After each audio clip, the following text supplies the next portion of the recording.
네, 안녕하세요. 네, 안녕하세요. 네, 간단한 자기소개 부탁드릴게요. 네, 연세대학교 심리학과에서 상담 심리학을 가르치고 있는 이동규라고 합니다. 반갑습니다. 예, 오늘은 우리가 인간관계에서 누군가와 대화를 할 때에 대한 좀 얘기를 듣고 싶은데요. 우리가 일반적으로 이렇게 누군가와 대화를 할 때 습관적으로 하는 좀 실수 같은 거, 하면 안 되는 대화 방법 이런 게 있을까요? 가장 먼저 쉽게 얘기할 수 있는 것 중에 하나가 뭐냐면 이런 말을 많이 사용하는 사람은 인간관계가 별로 좋지 않다. 혹시 지금 너무 많은 그분들, 친구분들이 있다고 생각되시면 예. 이 말을 자주 사용하게 되면 절반으로 줄어들 거라고 제가 확신합니다. 그 말이 뭐냐면 바로 근데 이런 말이에요. 아, 어떤 사람이 한참 얘기를 열심히 잘 하고 있을 때 그 사람 말하는 걸 딱 끊으면서 예. 일종의 맥커터라고 하잖아요. 맥을 딱 끊어주면서 근데 이렇게 말을 시작해 보세요.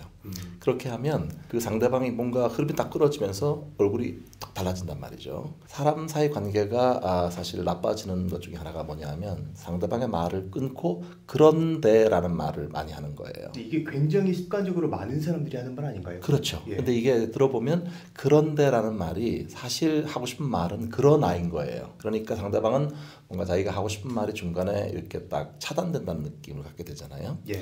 사실 대인관계가 좋아지려면 그리고의 그런 그 태도를 취해야 돼요. 그리고 예, 뭐냐면 상대방이 어떤 말을 했을 때 그 예. 사람 말을 이해하는 반응을 하고 그리고 내가 내 의견을 좀 더 거기에 추가한다면 이렇게 말을 하면은 관계가 점점 더 이렇게 좋아져서 쌓여져 가는 그런 게 되는데 중간에 어떤 사람이 얘기를 할 때 딱 칼점 끊고 나서 예. 그다음에 내 말을 하게 되면 상대는 상당히 무안하게 되잖아요. 예. 그 다음에 이렇게 상대방이 했던 말에 대한 어떤 예리한 지적질을 하는 거예요.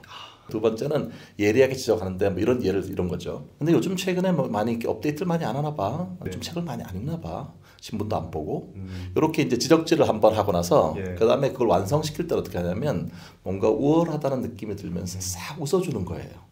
그러니까 근데라는 걸로 말을 끊고 그다음에 예리하게 지적질을 하고 그런 다음에 씩 웃어주는 이렇게 되면 대인관계 정확히 절반이 사라집니다. 그리고 이제 상대방을 맥 빠지게 하는 대화법 중에 어떤 것이 있냐면 상대방이 이제 가끔 왜 불평을 얘기할 때도 있잖아요. 예. 너는 항상 이렇고 뭐라고 얘기할 때 상대방을 힘 빠지게 하는 말 딱 짧은 말 하나 있어요. 어떤 게 있죠? 그게 뭐냐면 그러게. 그러게. 그럼 또 말을 어떻게 이어가기가 되게 애매한 거예요. 되게 애매한데요? 애매하죠. 그렇죠. 예. 보통은 이제 그렇게 되면 나는 그렇지 않다라는 말을 막 하게 되고 그러면 설전이 이어지고 이렇게 되잖아요. 예. 근데 상대방을 거의 무력화시키는 말이 그거예요. 그러게. 지금도 말이 조용해지잖아요. 예. 네, 이렇게 대화법이 사실 중요한데 흔히 이제 심리학에서 주로 하는 말은 요령이 있죠. 자기가 화가 났을 때는 말을 시작을 할 때 상대방을 지칭하는 말을 먼저 하면 안 돼요. 무슨 말이냐면 우리가 이제 자기로 시작하는 말을 I 메시지 또는 나 전달법이라고 해요. 그다음에 이제 상대방에 대해서 말을 하면서 시작하는 거를 you 메시지 또는 너 전달법이라고 하는데 자기가 뭔가 화가 많이 나 있을 때는 이때는 말을 시작을 상대방으로 시작하면 안 돼요. 너는 항상 그렇더라. 지난번에도 그거 안 했잖아. 이런 식으로 예. 너라고 얘기를 하기 시작하는 순간 예. 사람 관계에서 이 갈등이 증폭되게 될 수 있거든요. 그럴 때는 반대로 내가 많이 화가 났을 때는 나라는 말로 시작하는 일종의 나 전달법으로 시작하는 게 좋아요. 예를 들어서 나는 이런 걸 좀 많이 바라고 기대를 많이 했는데 이게 안 돼서 너무 속상한 것 같다. 내가 화가 났지만 내가 속상할 수는 있는 거잖아요. 예. 근데 화가 났을 때 너는 항상 그래 라든지 이때도 항상 결단코 결코 이렇게 강한 말을 붙이면서 상대방에 대해서 이렇게 하면 비난한다는 느낌이 들어서 관계가 안 좋아지는 거거든요. 예. 근데 반대로 상대방이 되게 힘들 때도 있잖아요. 뭔가 일이 잘 안 돼가고 지금 의기소침해 있고 이럴 때 이때는 말을 시작할 때 나로 시작하는 말, 나 전달품 좋지 않아요. 예를 들어서 나도 그런 적이 있어. 나 괜찮아. 이렇게 말을 하게 되면 상대가 이렇게 얘기할 거예요. 아니 내 상황하고 똑같냐고. 이때는 상대방으로 시작하는 게 좋아요. 오히려 자기 얘기를 하면서 위로해 주려고 하는 것은 좋은 선택이 아니네요. 전혀 그렇지 않죠. 왜냐하면 지금은 초점이고 뭔가 관심이나 위로를 받아야 될 대상은 상대방이기 때문에 이때는 네가 그걸 얼마나 바랬고 그런 걸 내가 알고 있는데 그게 안 돼서 참 마음이 지금 불편하겠구나 속상하겠구나 이렇게 얘기를 하는 게 좋거든요.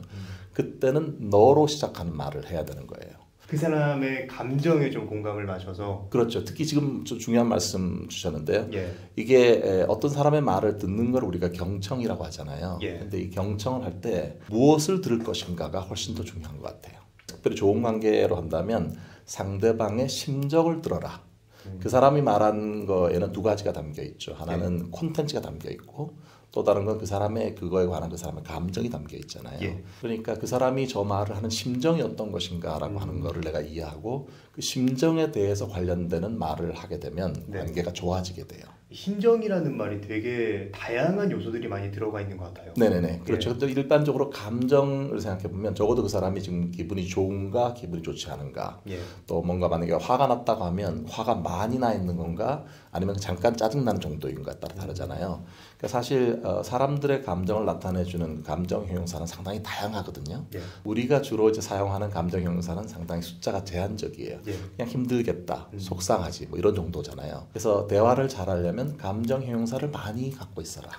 방송 보시는 분들도 예. 인터넷 같은 데 보시면은 감정 형용사 목록 이런 것들도 있을 거예요. 근데 이제 이거를 감정 형용사를 많이 알고 있다고 하더라도 어떤 대상하고 얘기하느냐에 따라서 이거를 그 눈높이에 맞춰서 얘기를 하는 게 중요한데 예를 들어서 젊은 사람들한테는 어떻게 보면 헐, 대박 이런 게 더 어쩌면 공감적인 반응일 수도 있는 거거든요. 그래서 저는 그 두 사람 사이 갈등이 생길 때는 이 사람이 말하고 싶어하는 그 어떤 감정과 예. 이 사람이 듣는 것이 이게 일치하지 않을 때 대부분 갈등적인 요소가 생기는 것 같아요. 그러기 위해서 필요한 게 그 사람 입장에서 생각하려고 노력하는 게 좀 필요할 것 같거든요. 네. 그렇게 하기 쉬운 어떤 우리가 연습법 같은 게 있을까요? 일단은 그 첫 번째 어떤 사람 말을 들었을 때 그 예. 사람이 현재 지금 어떤 감정을 느끼는가라고 하는 감정의 카테고리를 먼저 생각을 해봐야 되고요. 예. 그 다음에는 카테고리를 생각한 다음에는 그 감정이 어느 정도의 강도를 갖고 있는가 예. 카테고리와 강도 두 가지를 생각해 보면 되는데 그렇다고 하더라도 이제 한 가지 드리고 싶은 말씀은 너무 또 이제 그 사람에게만 많은 그 관심이나 신경을 써가지고 어쩌면은 형식적으로 이렇게 이해하려고 하는 게 있거든요. 예. 저희가 이제 상담하는 그 초심 상담자들에게 공감 훈련을 많이 이제 시키게 되면 예. 이 사람들이 주로 하는 말들 중에 하나가 네가 이렇게 해서 이렇게 느끼는구나 이렇게 이제 말을 많이 해요. 예. 근데 이게 습관이 드니까 뭐뭐 하는구나 이렇게 얘기를 많이 하거든요. 상담하는 사람들한테 흔히 하는 말이 뭐뭐 하는구나라고 말하는 구나 선생님이 많다. 약간 네. 인위적으로 느껴질 것 네. 같아요. 예. 그래서 오히려 처음에 이제 그런 공감하는 훈련을 할 때는 그런 말을 이렇게 해서 이렇게 느끼는군요라고 말을 할 수 있지만 예. 자기의 말하는 말투라든지 자기에게 자연스러운 그런 언어 형태로 이걸 바꿔야 되는 게 훨씬 중요한 거죠. 네. 교과서적인 거는 그렇게 뭐뭐 하는구나인데 네. 이거를 좀 나만의 말의 형태로 바꿔서 조금 더 사람들이 받아들이기 쉽도록 하는 거라고 이해하면 될까요? 그렇죠. 가장 자기한테 잘 맞는 그런 그 옷을 입는 것이 제일 중요한데 어쨌든 대화에서 저는 중요한 게 그 사람의 진짜 의도가 뭔가 그 사람의 진짜 지금 느끼고 있는 심정이나 감정이 무엇인가 거기에 이거를 그 같이 맞추는 게 되게 중요한 것이 우리는 이제 흔히 그 금방 그 사람이 무슨 말을 하는지 콘텐츠는 금방 빨리 캐치를 하잖아요. 특히 가족 같은 경우도 그래요. 가족 같은 경우에는 서로 너무 익숙하기 때문에 말을 다 끝내지 않아도 무슨 말하고 싶은지 알잖아요. 그럼 어떻습니까? 듣기는 듣는데 사실 듣지 않는 거예요. 보험회사 같은 데서 얘기하는 거가 뭐냐면 자동차 사고가 가장 많이 나는 이유 중에 하나는 사람들이 전방을 이렇게 주시하지만 사실은 보지 않는다는 거예요. 움직이는 건 보지만 뭔가 집중해서 보고 있지 않기 때문에 갑자기 사고 날 수가 있잖아요. 가족 간의 관계도 그런 것 같아요. 가족 간에도 너무 내가 잘 알고 있다고 생각하기 때문에 지레 예상하거든요. 그러면 어떤 얘기가 나왔을 때 듣고 나서 그냥 나머지는 듣지 않아요. 그걸 정말 저 사람이 어떤 마음인가라고 하는 거를 듣지 않기 때문에 오히려 더 섭섭한 것이 훨씬 더 커질 수가 있죠. 그 사람의 심정을 듣지 않기 때문에. 그렇죠. 예를 들어서 뭐 이런 경우 있죠. 자녀와 부모 간의 관계로 갑시다. 근데 자녀가 시험을 앞두고 상당히 지금 긴장을 많이 하고 있어요. 예. 그래서 아침에 일찍 깨워달라고 부탁했어요. 그런데 이제 보니까 너무 고운하게 자는 거예요. 그래서 부모님 입장에서는 좀 더 자라고 놔뒀어요. 근데 깨웠더니 이제 야단 난 거예요. 아침에 일찍 일어나서 나는 공부도 해야 되고 하는데 왜 안 깨웠느냐. 근데 이제 부모님 입장에서는 이 아이가 좋아하는 그런 음식 같은 걸 준비를 해주고 시험 때니까 잘 먹고 가라고 해서 이제 밥 한 술 뜨고 가라고 얘기를 했는데 화나 있는 아이는 생각하는 거죠. 깨우지도 않았고 요즘 나 다이어트 하는데 그것도 모르냐고. 쏘아붙이고 문을 꽝 닫고 나가버려요. 그러면 그 아이를 위해서 준비했던 그 모든 식탁이라든지 이런 건 다 멈춰버리는 거잖아요. 근데 막상 이제 학교 가고 뭐 시험도 보고 뭘 하고 나서 보면 또 그 학생의 입장에서는 또 후회가 드는 거예요. 그러니까 서로 간에 진짜 의도는 뭐였냐 하면은 오늘 내가 시험 준비를 잘해서 시험을 잘 보고 싶은 마음이 한쪽에는 있었던 거고 이쪽에서는 뭔가 든든하게 먹여서 어쩌면은 그 저 시험도 잘 봤으면 좋겠다는 마음이 있는 거잖아요. 그러니까 만약에 그 경우에 그 학생의 경우에도 이렇게 말을 했으면 좋았을 거예요. 지금 시간이 별로 없어서 요즘 그리고 다이어트해서 많이 못 먹으니까 나중에 좀 해서 갔다 와서 내가 이거 먹을게요. 이렇게 말하고 나갈 수도 있었는데 예. 내가 원래 깨워달라고 하는데 안 깨워줬다는 섭섭함이라든지 또는 시간이 지금 없어서 뭔가 당황스러운 이런 것들이 확 붙잡히니까 그런 말을 못하는 거거든요. 예. 사람은 거기서 두 가지로 나눠지는 것 같아요. 어떤 사람은 그런 걸 겪고 나서 그때는 잠깐 후회하고 다음번에 또 잊어버려요. 그럼 비슷한 장면에서 또 비슷하게 행동하게 되니까 또 후회할 거리가 생기는 거잖아요. 근데 실수는 할 수 있다고 생각해요. 근데 실수를 통해서 뭘 배웠느냐라고 하는 거가 예. 인간관계에서 되게 중요한 것 같거든요. 예. 반복하지 않는 게 되게 중요한 것 같아요. 그리고 또 중요한 게 이거는 정말 많은 사람들이 공감할 것 같은 생각이거든요. 우리가 할 말 없을 때 뭐 불편한 사람과 만나거나 네. 혹은 첫 만남에서 공감대가 형성되지 않아서 할 말이 없을 그때는 좀 어떻게 하는 게 좋을까요? 근데 예. 사실 저는 그 어색함이라든지 또는 침묵이라든지 그런 것도 두 사람이 나누는 거라고 생각해요. 침묵도 하나의 언어이기 때문에 예. 처음 만나는데 뭐 전혀 어색하지 않다면 오히려 그게 더 이상하지 않겠어요? 그렇기 예. 때문에 이제 뭐 봐서 어떤 얘기를 시작하거나 이럴 때 뭐 이것이 정답이다 이렇게 정해진 건 없지만 저는 첫 번째 한 가지는 어색할 수도 있다. 이거 때에 따라 서로 간에 뭐 말이 잘 이어지지 않는 침묵 같은 것이 있을 수도 있다라고 하는 걸 먼저 생각하는 게 중요할 것 같고요. 두 번째는 내가 다른 사람한테 어떻게 보이는가에 신경을 많이 쓸수록 그 어색함이 커질 수가 있거든요. 왜냐하면 저 사람이 나를 어떻게 볼 것인가 싶은 생각이 드니까 자꾸 자기가 일종의 자의식이 발동되니까 자기를 스스로 감찰하게 되고 내가 괜찮게 보이나 또 저 사람한테 이런 말하면 어떻게 되나 이런 생각이 많아지니까 직접 그 사람을 만나는다기보다는 예. 내 안에 있는 생각과 함께 복잡한 마음으로 만나게 되는 거거든요. 예. 근데 저는 그런 생각이 들더라고요. 모든 사람에게 정말 잘 보일 수 있는 건 없는 것 같아요. 그리고 자기가 보여주고 싶다고 해서 꼭 그 모습이 그 사람이 느끼는 것도 아니잖아요. 그러니까 내가 내 모습이라고 하는 거에서는 뭐 어떤 사람이 좋아할 수도 있고 또는 어떤 사람은 그 별로 이렇게 선호하지 않을 수도 있다라고 하는 거를 받아들이는 것도 필요한 것 같아요. 어떤 만남은 친하면 정말 친해서 화하게 웃으면서 하는 모임도 있는 거고 예. 또 어떤 모임은 생각보다 처음에 말을 띄기가 되게 어색할 수도 있는 거라고 생각하거든요.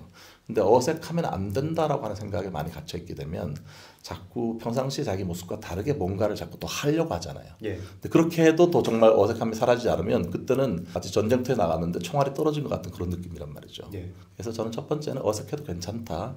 그다음에 또 하나는 이제 어떤 얘기를 했을 때 이때가 그 사람이 하는 얘기를 잘 들어보고 그 사람이 관심 있어 할 만한 그런 얘기 주제로 같이 대화를 이어가는 게 되게 중요해요. 대인관계에 대해서 좀 더 말씀드리고 싶은데 예. 대인관계에서 대인관계를 망치는 그런 방법 중에 여러 가지 이제 생각해 보면 결혼하신 분들 같은 경우에 좀 더 생각해 보셔야 되는데 서로의 그 가족에 대해서 얘기하지 마라. 시댁과 친정 이런 단어들이 상당히 예민한 그런 단어잖아요. 예. 뭐 이렇게 얘기하는 거예요. 야, 나 이 말까지는 안 하려고 했는데 말을 안 하면 되는데 꼭 이 말까지는 안 하려고 했는데 그 다음 말을 쏟아놓게 되는. 네. 그러니까 이 말까지 안 하려고 했는데 하면 멈춰야 돼요. 근데 사람들은 대부분 뒷말을 쫙 얘기를 하고 나서 나중에 후회하게 되죠. 거기에다 한 가지를 더 추가하게 되면 정말 사이가 안 좋아져요. 어떤 거냐면 내가 너무 세부적인 내용을 다 기억하고 있다는 걸 보여주는 거예요. 그날이 아마 뭐 예를 들어서 2월 19일 오후 2시 49분쯤이었을 거야. 그때 아마 옆에 고양이가 한 마리 지나갔던 적이 있었지. 그때 당신이 나한테 이렇게 얘기를 했잖아. 상대방 입장에서는 혹 저런 것까지 기억을 했나 이런 생각이 드니까 깜짝 놀라면서도 앞으로 말하는 것과 조심스러워지는 구조가 되는 거죠. 부모 자녀 관계에도 사실 관계를 악화시키는 것 중에 하나가 이 부모님들이 하시는 게 되게 많은데 그 중에 하나가 뭐냐 하면 자녀들을 이렇게 비교하는 거예요. 예. 네 동생 봐라. 용돈 주면 그걸 아껴가지고 지금 벌써 남아갖고 이렇게 하는데 넌 주면 바로 2, 3일 안에 다 써버리고 또 가버려달라고 말하잖아. 이렇게 비교하는 거가 생각보다 그 자녀들한테 주는 그 부정적인 그 여파가 커요. 이게 심리학에서 말할 때에 그 사회 비교라고 하는데요. 사람과 사람을 이렇게 비교하게 됐을 때 비교되는 대상 자체가 상당히 열등하다고 느끼게 되면 이 관계가 상당히 틀어지게 되는 구조가 되는 거죠.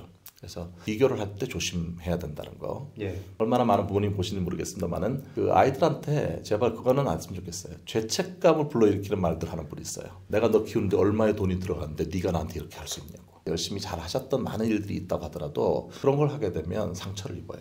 경험적으로는 어떻게 나한테 그럴 수 있어 이렇게 말하고 싶을 때가 멈춰야 할 시간이에요. 그 다음에 하는 모든 말들은 나중에 다시 걷어들일 때가 많거든요. 그러니까 대화를 하다가 뭔가 조금씩 감정적으로 뭔가 올라와서 이제 입으로 나오려고 할 때 이거를 삼키고 네. 뭐 어떻게 다른 방법을 취해야 되는 거네요. 이게 어떻게 그럴 수 있니라고 할 때는 대부분 나의 입장에 확 잡혔을 때거든요. 그러니까 상대방의 입장에서 관점을 바꿔서 생각할 수 있는 여유가 없을 때잖아요. 예. 그럴 때는 잠깐 타임아웃을 하는 거예요. 지금 내가 지금 감정이 좀 많이 지금 올라와서 그런데 미안한데 잠깐 한 5분만 잠깐 떨어져 있어서 얘기하자. 예. 그러니까 잠깐 5분 정도의 타임아웃을 가지는 거. 그러면 좀 감정이 좀 내려가잖아요. 예. 그 다음에 얘기를 하게 되면 훨씬 더 달라요. 오히려 그런 상황이 되면은 계속 대화를 해가지고 서로 막 긁는 것보다 서로 이제 뭔가 휴전을 네. 통해서 나의 마음을 추스리고 대화를 하는 게 지혜롭고 현명하다고 볼 수 있겠네요. 네. 예. 그 이유가 뭐냐면 상대방이 어떤 상황에 있었는지 왜 예. 그렇게 했는지 내가 모르는 그런 그 비하인드 스토리가 항상 있을 수 있거든요. 나중에 알고 보면 그 사람 상황이 이렇기 때문에 어쩔 수 없이 이렇게 나한테 할 수밖에 없었는데 그때 내가 내 입장에서 그걸 막 맹폭을 가하게 되면 사실 나중에 알게 되면 상당히 미안해지고 오히려 더 뻘쭘해질 그럴 때가 많이 있거든요. 예. 항상 어떤 갈등이 생겼을 때 생각할 건 뭐냐면 내가 모르는 저 사람의 모습이 있을 수도 있고 나름대로의 사정이 있을 수도 있다라고 조금은 그거를 여유를 갖고 예. 볼 수 있으면 좋을 것 같고요. 예. 뭐 이건 좀 나이든 올드 타이머가 하는 얘기라서 그렇지만 예. 살아보니까 저는 조금 관대하게 대하는 것이 결과가 좋을 때가 많더라고요. 네, 오늘 연세대학교 이동기 교수님을 모시고 인간관계에서 우리가 어떻게 말을 해야 지혜롭게 인간관계를 유지할 수 있는지에 대한 얘기를 나눠봤습니다. 그럼 오늘 콘텐츠는 여기까지 하도록 하겠습니다. 감사합니다. 네, 감사합니다. 네.